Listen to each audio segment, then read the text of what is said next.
So we're touching base again on the topic of depression. Taking another look at what it means to be depressed. Now depression we can look at through the eyes of suppression. So to be suppressed is to be depressed, or to be depressed is to be suppressed. But what are we actually suppressing? We're suppressing ourselves. Now there's within the human being there's two constructs. We have the mental construct, which is the mind and who we believe ourselves to be. Now our mind and who we believe ourselves to be, which is the current problem with humanity, we believe ourselves to be our mind, and our mind is the product of our conditioning, of our environment. But it's not who we truly are. When we identify with the mind, what we are identifying with is our past conditioning. Our mind is like a memory log, and so when we identify with it, we are identifying with our experiences. But now we have to understand that within this mental log is also the conditioning imposed upon us by our society and by your parents. What's up? Come here. Hopefully the dog won't interrupt too much. Come out. So, when we take ourselves to be our mind, we are taking ourselves to be our past. Contained within our mind is all of our past experiences. So, we begin to build an identity of what we've experienced. Now, on top of this building an identity with what we've experienced, we have the social conditioning, society's conditioning. All of the time we go through this, we are not actively allowing ourselves to be who we are naturally, which is we're not allowing ourselves to flow. What happens is we're born into a world where the conditioning imposed upon us is a condition of discipline, to conform. We live in a world where we conform to what the world wants of us rather than expressing what we truly want to be. Now as we are born into this world, as we are born into our body, we already come with our own gifts, our own unique abilities, our own unique expression.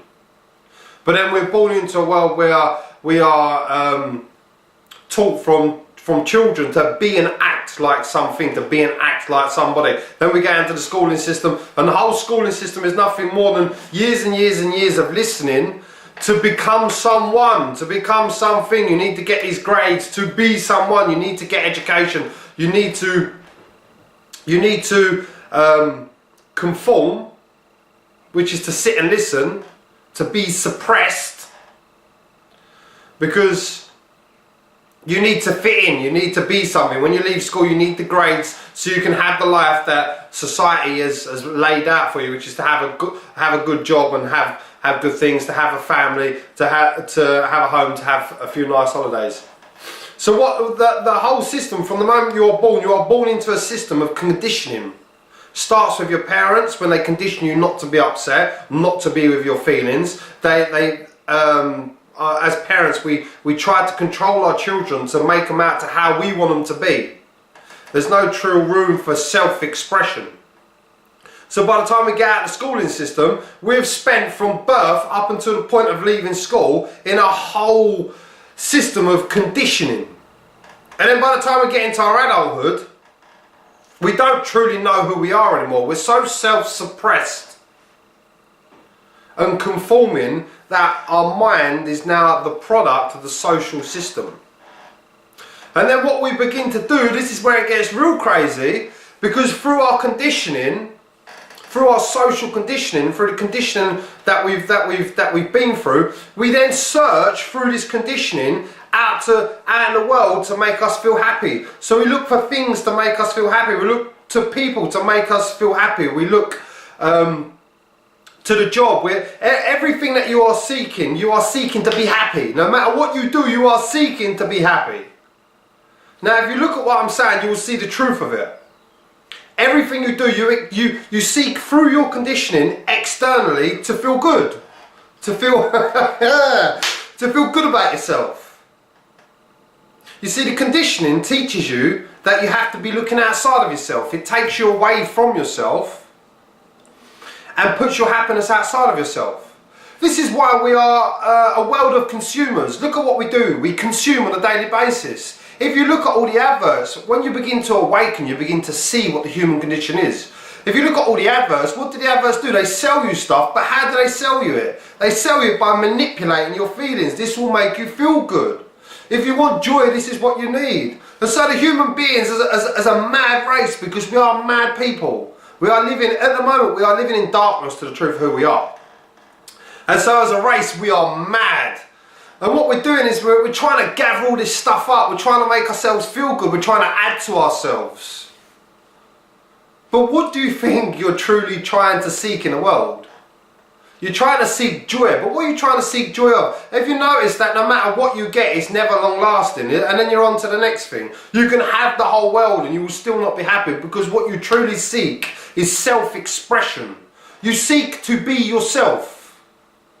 But by the time you've been through the schooling system, by the time you've been through all this conditioning, you get to a point where there's a complete war inside of you, because you're self-suppressing. This is how badly conditioned we've become. We suppress ourselves.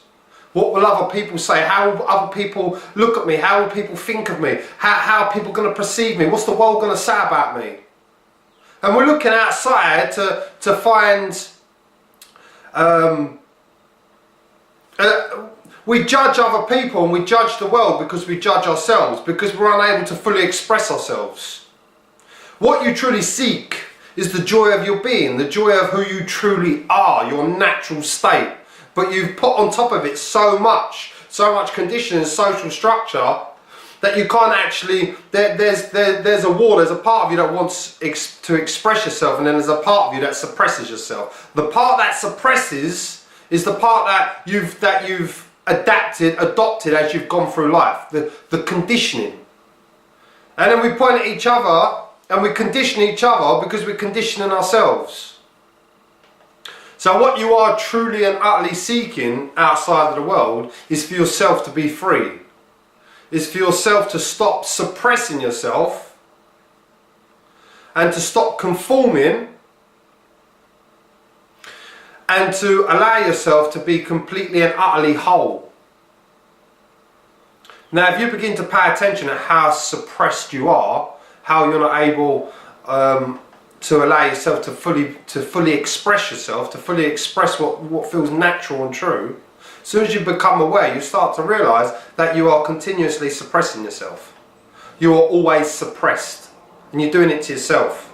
The social condition of suppression is so powerful that we don't even need other people. We're so worried about what other people are thinking, but 95% of the time you don't know what anybody's thinking, but you take on everybody else's perspective and you think you know what they're thinking.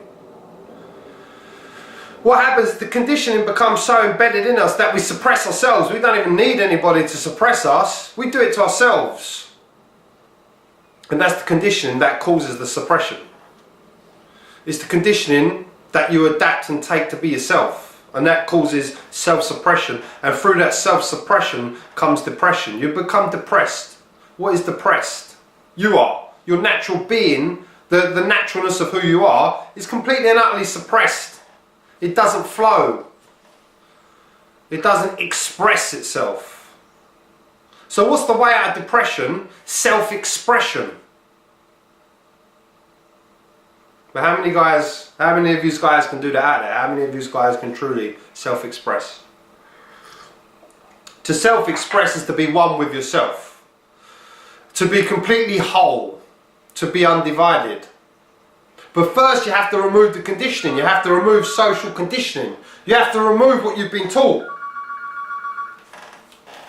You have to remove all the negativity that you've picked up, all the negative thoughts, the negative beliefs. You need to begin to rid yourself of this conditioning that you impose upon yourself. When you do that, then you get to a place of self-expression. When you get to the place of self-expression, it doesn't matter how other people perceive you. It only matters how people perceive you because you're judging yourself, you're shaming yourself. You're not expressing yourself. So how we get to the point of self-expression is to understand what's confining us.